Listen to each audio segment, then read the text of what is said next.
Ya pemirsa, kita sudah sampai di segmen akhir. Seru banget ya antara mitos dan fakta tentang vaksin. Ya. Apalagi kalau break pemirsa, karena Dokter Boyke ini macam-macam nih pertanyaannya. Karena sama, saya sama Lula barengan masih sama banyak Oki. mendapatkan pertanyaan khususnya mengenai COVID ini. Untungnya ada Dokter Oki yang bisa menetralisir dan Untungnya Dokter menjelaskannya. Oki itu yang manis dan tenang. Sebenarnya kalau terulah kan ngomel, apa sih gitu kan. Oke, dan di segmen terakhir ini tentunya kita juga akan Kembali meminta mengingatkan mengenai ingat pesan ibu ya pemirsa. Nah, karena ibu, silakan Lula. Karena kalau ibu itu adalah orang panutan kita yang barangkali ngasih nasihatnya banyak. Kalau bapak kita tahu tuh biasanya cuma ngedam, itu udah takut biasanya. Tapi yang ngasih penjabarannya kan ibu, satu. Yang kedua, mau sampai umur berapapun, kita tetap punya ibu dong mestinya. Mau jenderal, mau presiden, mau siapapun juga yang berkuasa, tetap ada ibunya yang barangkali dia akan ingat terus nasihatnya. Yang ketiga, ibu kita pasti lebih tua dari kita. Kalau kita dianggap kuat, sehat, imunnya bagus ya, bukan berarti kalau orang yang lebih tua itu imunnya lebih bagus dari kita. Kalau kita terpapar COVID-19 mungkin nggak punya gejala atau ringan, tapi kalau ibu kita sampai kena, kita bawa pulang virus ini, ibu kita bisa bermasalah dan berakibat fatal. Jadi ingat pesan ibu, apa sih pesannya? Cuma 3M. Pakai masker, ya, memakai masker, menjaga jarak, mencuci tangan. Dan tambahin dari pesan Dokter Boyke. Apa? Menghindarkan kumpulan-kumpulan. Menghindari kerumunan. Yang penting ini, kalau cuci tangan pakai sabun, ada yang nanya gini loh dok, berapa banyak sih cuci tangan, berapa kali cuci tangannya? Itu, mumpung ada dokternya sekalian kita tanyakan tadi dok. Ya dok, jadi prinsipnya hand sanitizer itu sebetulnya adalah nomor 2. Nomor 1 cuci tangan dok. Pakai sabun, pakai Tetap air mengalir, sabun. Jadi hand sanitizer itu sebetulnya bukan suatu pilihan utama pengganti dari cuci tangan. Karena itu ya, kadang-kadang kepepet pakai aja kali ya. Karena misalkan di sini kan mau cari air juga ada dok. Jadi pakai hand sanitizer diperkenankan lah. Kan isinya dia ada alkohol 60-70% sama klorin ya dok. Memang untuk pengguna jangka pendek saya kira tidak bermasalah karena isinya dia paling ya membantu lah. Tapi memang kalau punya jangka panjang, dia punya efek lokal, yaitu memang membuat kulit kita menjadi lebih kering.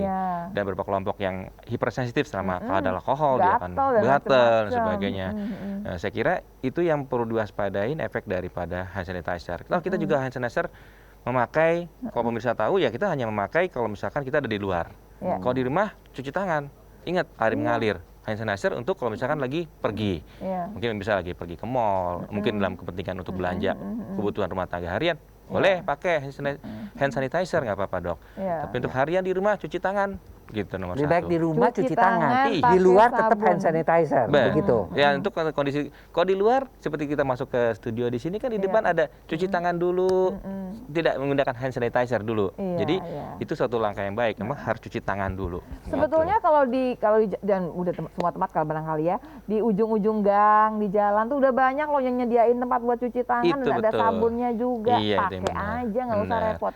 Pertanyaannya gini dong, seberapa sering sih cukupnya saya tuh cuci tangan? Ada yang nanya gini, jadi saya itu harusnya per hari cuci tangan berapa kali gitu? Nah masalahnya kasus endemi ini, pada saat kita mencuci tangan, kita bersih nih. Kemudian kita setelah makan, itu pas kita udah terkontaminasi. Jadi mau nggak mau kita emang harus akan selalu sering cuci tangan. Iya, tapi apakah kulitnya jadi kering dok? Ya memang itu yang kita milih adalah sabun yang alamiah dok. Kalau cuci tangan kita kan tidak ada alkoholnya kan, hanya air mengalir, sabun. Insya Allah sabun yang kita gunakan sesuai sabun yang netral ya dok, itu tidak membuat apalagi sabun yang antiseptik, itu sangat membantu gitu. Tidak membuat kering. Tapi saya bilang tadi dok, tergantung juga ya, ada yang sensitif atau enggak. Itu kan beberapa kasus sedikit ya dok. Nah itu sudah itu tantangan sendiri. Tapi untuk kita memang idealnya setelah kita makan, ada kita kontak dengan memegang sesuatu, itu sudah tercemar. Nah pemirsa, memegang sesuatu ini yang kadang-kadang kita lupa. Kadang-kadang kita pegang handphone yang paling sering. Benar. Handphonenya kita pegang, waktu kita ngobrol-ngobrol kita taruh di meja. Nah, tangan kita tadinya kan bersih, handphonenya juga tadinya bersih. Tapi begitu sampai di meja, udah nggak bersih lagi dong. Kita pegang sama tangan kita juga nggak bersih lagi. Jadi nggak ada tuh yang namanya tangan kita mau menyentuh wajah kita sebelum kita yakin tangan kita ini bersih. Jadi pemirsa jangan lupa, kan itu kan di tangan. Kan tangan tidak, COVID itu kan tidak masuk lewat tangan. Tangan kita yang jahil kadang-kadang yang. Tapi dia udah megang handphone itu langsung gatel, langsung benerin. Jadi ingat aja, kalau misalkan cuci tangan nggak tiap hari, misalkan bisa pegang, andaikan kita mau memegang mata kita atau hidung, nah disitulah kita kayaknya harus cuci tangan dulu deh gitu. Pokoknya begitu mau megang wajah, cuci tangan dulu Iya, aja deh. betul, Make Dok. sure gitu. Kalau Iya. nggak ada ini ya terpaksa yang ini ya pemirsa Iya. ya. Pemirsa, kalau handphone saya plastikin. Aku bingung. Kenapa saya dimarahin terus sama dokter Boyke, diprotes? Karena kalau saya itu sering banget lupa naruh di meja.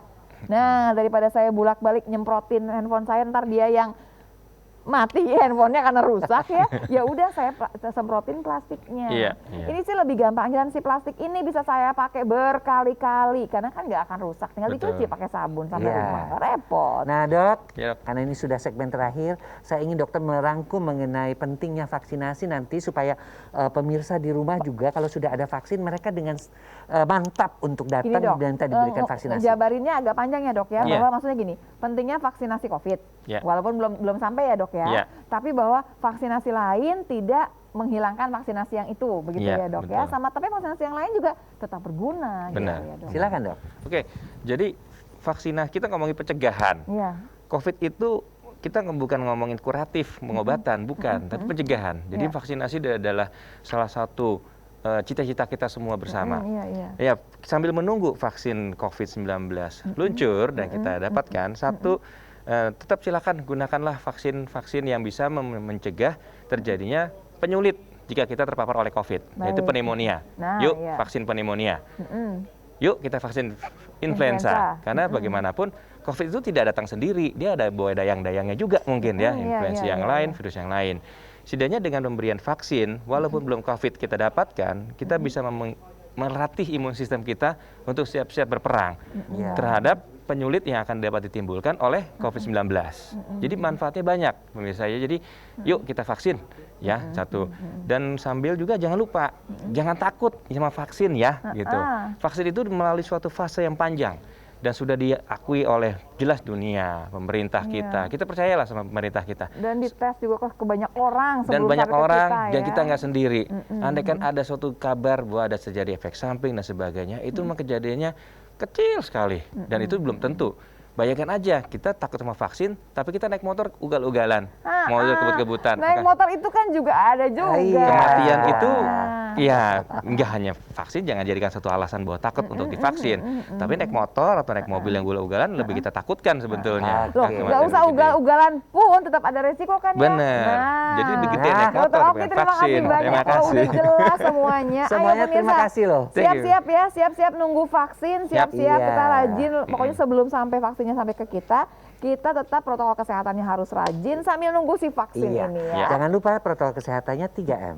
Memakai masker, menjaga jarak, mencuci tangan, dan tambah satu lagi, menghindarkan kerumunan. Oke, ingat pesan ibu Iya. kita ya pemirsa ya. Dan yang Iya. paling penting lagi semua, mudah-mudahan kita semua tetap sehat sampai kita melewati pandemi ini dengan selamat. Dan jangan lupa, Makasih. kalau sudah ada vaksin, kita vaksin ya. Iya. Oke, sampai ketemu lagi di Kata Dokter. Setiap hari Sabtu dan Minggu jam 7 sampai jam 8 malam ya. Hanya di Jak TV dari Dari Jakarta, Jakarta untuk untuk Indonesia. Indonesia. Salam.